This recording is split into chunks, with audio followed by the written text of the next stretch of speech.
Today, I'm presenting 31 players who, according to the consensus of the major panel, should be chosen between the middle and late rounds of the NFL Draft 2025. I firmly believe these athletes have the potential to become future starters, and fans should pay close attention as we approach day 3.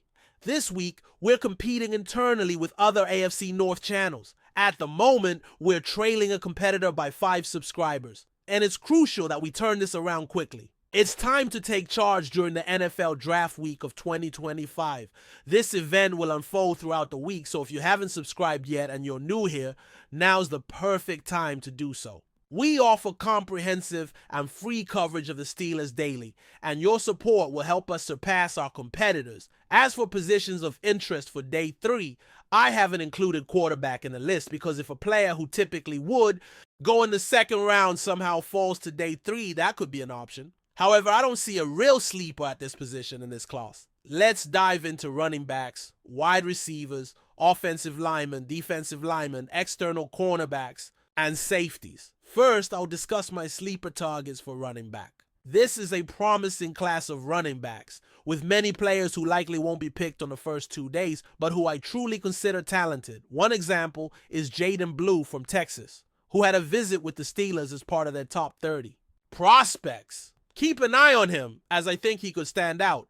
He's an excellent receiver, clocking in around 4.3 seconds in the 40-yard dash, which shows off his impressive speed and explosion. Another player to watch is Trevor Etienne, who possesses great quickness and ability to change direction. His acceleration and speed over long distances are also remarkable, although he needs to develop his vision further. Even so, he's an athlete worth monitoring if the team is looking for a running back to complement Jaylen Warren. Jordan James reminds me a lot of Kyren Williams from the Los Angeles Rams. He's a smaller running back, but he excels in outside zone schemes, which are favored by both the Rams and the Steelers, making him an intriguing player.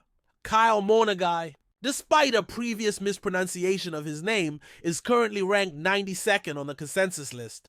Watching his tape, we see that while he may not be the fastest player with a 4.62-second 40-yard dash time, he possesses incredible foot quickness and the ability to change direction, along with exceptional vision. Although I believe his potential may be somewhat limited, which could explain his selection on day 3, I feel he could contribute in an NFL rotation from day 1.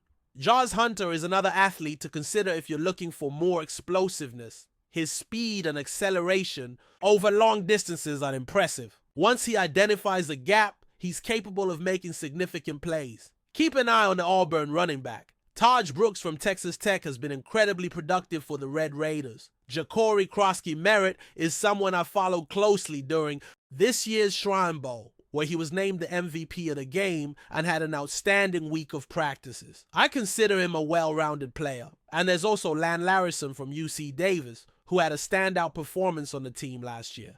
He can play as a wide receiver and made some impressive one-handed catches, showcasing excellent acceleration in his tape. This year, he was named MVP of the game and had a phenomenal week of practice. His versatility stands out. Lan Larrison from UC Davis really impressed last season. He has the ability to play as a receiver and made some incredible one-handed receptions in his film. His acceleration is extraordinary. He seems to be playing at a different tempo compared to his peers at UC Davis. Now, let's move on to the receivers who deserve attention. According to the general consensus, Kobe Hudson from the University of Central Florida may not have impressed with his measurables, which explains his lower ranking among day 3 prospects. However, he has some of the best route running techniques in this class. His skills are refined, and he can read leverage exceptionally well. I'm convinced he'll be able to create separation and stand out vertically at the NFL level, even if he's not necessarily the fastest player or has a physical profile that stands out. His technical refinement makes him a great football player and a route runner. If you're looking for someone who can consistently create separation, Hudson is likely to meet that expectation. The third player to highlight is Effen Chisholm from Eastern Washington University, who was the most highly rated receiver in all of college football last season. He's capable of breaking multiple tackles and becomes a significant threat after. The catch! It seems like a coach is interested in a player with his profile in this draft class. Jimmy Horn Jr. from the University of Colorado is currently ranked 283 on the consensus list. He's a smaller athlete and will likely play as a true slot receiver. However, he stands out as a route runner and is able to get open vertically. He plays at a high tempo and shows fluidity in his game. Despite his smaller stature, I believe he could become a notable player for the Steelers if selected this year. Finally, we have Jordan Watkins from the University of Mississippi, who was recently selected in a mock draft. He has a solid build for a smaller receiver and can play both in the slot and on the outside. Last season, he recorded 5 touchdowns against the Arkansas Razorbacks in a game where he nearly hit 300 receiving yards. He is definitely a deep threat, showcasing impressive route running skills and reliable hands. I was somewhat surprised when reviewing the tape of his game against Arkansas and noticing that he is ranked 311th on the consensus list. Switching to the offensive line, I believe day 3 could provide an opportunity for the Pittsburgh Steelers to uncover hidden talents among the offensive line prospects. Jackson Slater from Sacramento State University is one of my favorites. He had an exceptional performance during Senior Bowl week, going up against some of the top interior offensive linemen in this draft class and standing out significantly. Carson Vincent, who can play both tackle and guard at Alabama A&M University, is also a player who deserves recognition once you watch his film. He is currently ranked 162nd on the consensus list. There's also Jalen Travis, an offensive tackle from Iowa State University, who has great talent but will need development before he can contribute right away. Willie Lampkin from the University of North Carolina is another player I admire. Although he's shorter, he plays with remarkable intelligence and technique, often winning leverage battles due to his long arms. This combination of skills makes him one of the more intriguing sleepers in this class. Additionally, Isa Poe, an offensive tackle from Washington State University, also has potential for the league. For those looking for a center who could also play guard, Thomas Perry from Edinburgh University is ranked 371st and could be a solid undrafted free agent target for the Steelers this year. Now, let's shift our focus to defensive players that I consider interesting targets to keep an eye on. Continuing on the defensive side of the ball, there are several prospects that I believe could make an impact on day 3, especially when considering the Steelers' current defensive needs. Let's start with the defensive line. A player who has gained considerable attention recently is Broderick Vance, a defensive tackle from the University of Arkansas. Vance's game is built around explosiveness and power, and although he's not the most polished in terms of technique, his raw talent and ability to disrupt the offensive line can't be ignored. He has quick hands and can penetrate through gaps, causing havoc in the backfield. This is the kind of player who could develop into a valuable rotational piece in the NFL, and with proper coaching, his upside is substantial. Another player to keep an eye on is Sir Mells, a defensive tackle from Boise State. Mells plays with great balance and plays with a lot of effort, something that Steelers fans will appreciate. He has a natural feel for how to disengage from blockers and get after the quarterback. His motor never stops running, and he's been a consistent force on the field. If he can develop a few more pass rush moves and tighten his technique, he has the potential to become a solid defensive lineman at the next level. As we move to the edge rushers, there are a couple of names that I think could end up being steals in the draft. The first is Nick Hampton from Appalachian State. Hampton's game is predicated on speed and quickness, and although he may not be the biggest player on the field, his ability to bend around the edge and close in on the quarterback is impressive. He plays with high energy and can offer some versatility in how he's deployed on the defense. Hampton could fit nicely in a 3-4 defense, especially in a situational pass rushing role, and might provide the Steelers with a dynamic edge presence that they've been searching for. Another interesting edge rusher is Keion White from Georgia Tech. White possesses an intriguing combination of size and athleticism, which allows him to contribute both as a pass rusher and a run defender. While his numbers haven't always been the most consistent, his potential to be a versatile edge player with some upside makes him a fascinating day 3 target. There's a lot of room for growth, and with the right coaching, White could thrive in a system that knows how to unlock his full potential. When it comes to linebackers, I'm particularly high on Ventrell Miller from the University of Florida.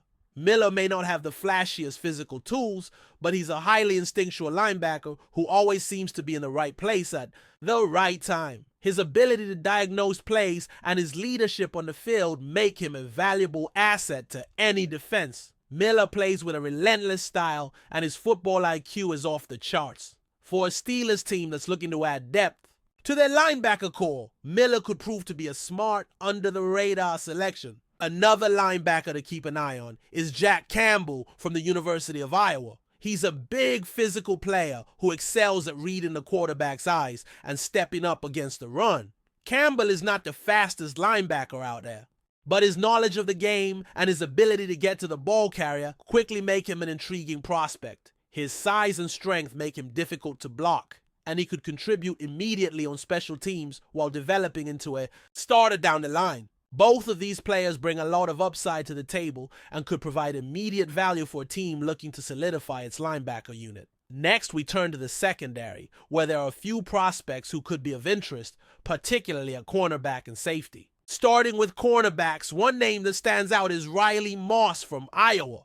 Moss has great size and is a fluid athlete with excellent ball skills. His ability to read the quarterback and get his hands on the ball is one of his strongest traits. And he's also tough in man coverage. Moss is a very physical corner who is not afraid to get involved in the run game, making him a well-rounded player. Although some teams may be concerned about his speed, his instincts and ability to cover ground quickly make him an ideal fit for a team looking for a cornerback who can contribute immediately.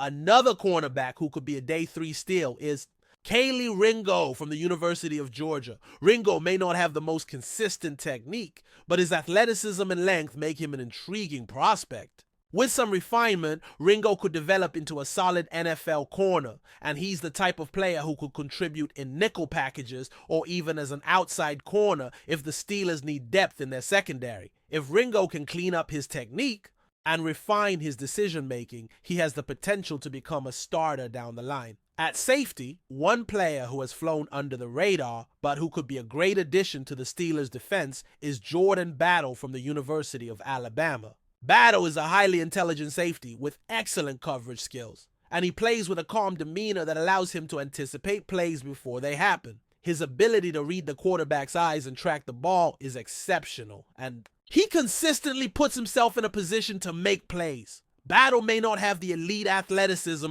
of some other safeties in this class, but his high football IQ and instincts give him a leg up in terms of anticipation and positioning. He's a player who could provide a lot of value in coverage, and his leadership could be a key asset for any team in need of a dependable safety. Another safety to keep an eye on is Antonio Johnson from Texas A&M. Johnson has great size and is an excellent tackler who can be used both as a box safety and in coverage. He has the versatility to play in multiple roles in the secondary and could thrive in a defense that values flexibility.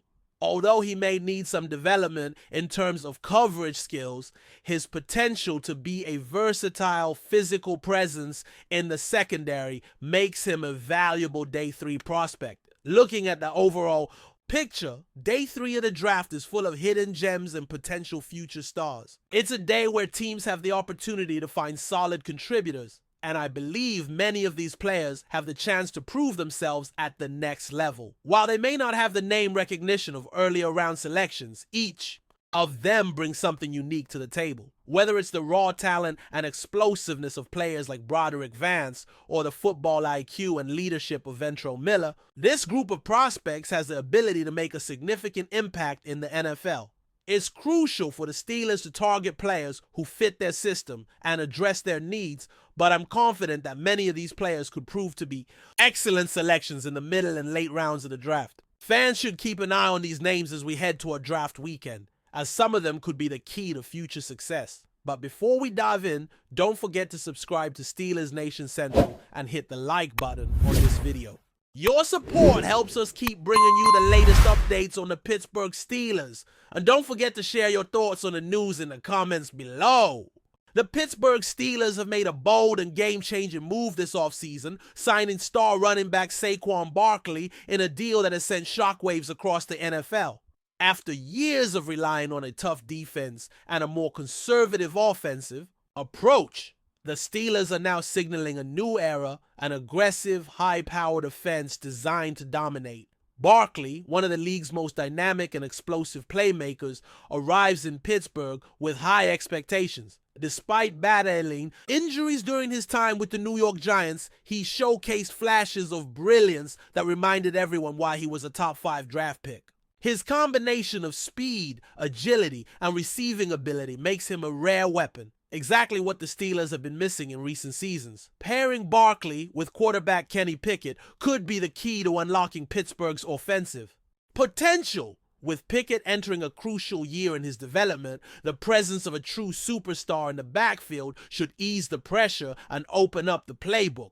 Defenses will be forced to respect Barkley's threat both on the ground and through the air, giving Pickett more time and space to operate. But the Steelers didn't stop there. With a reinforced offensive line and young, talented receivers like George Pickens and Pat Freiermuth, this unit suddenly looks dangerous. Head coach Mike Tomlin, known for his defensive mindset, seems ready to evolve with the times, handing more responsibility to his offensive staff and aiming to keep up with the league's top scoring teams. This move is more than just a roster upgrade. It's a statement of intent.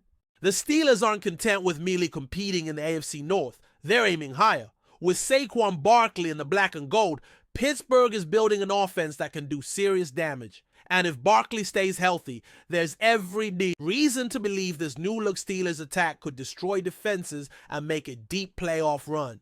That's it for this update. If you enjoyed the video and want to keep receiving exclusive news about the Pittsburgh Steelers, make sure to subscribe to Steelers Nation Central and give this video a like. We always look forward to hearing your comments and opinions. See you in the next video.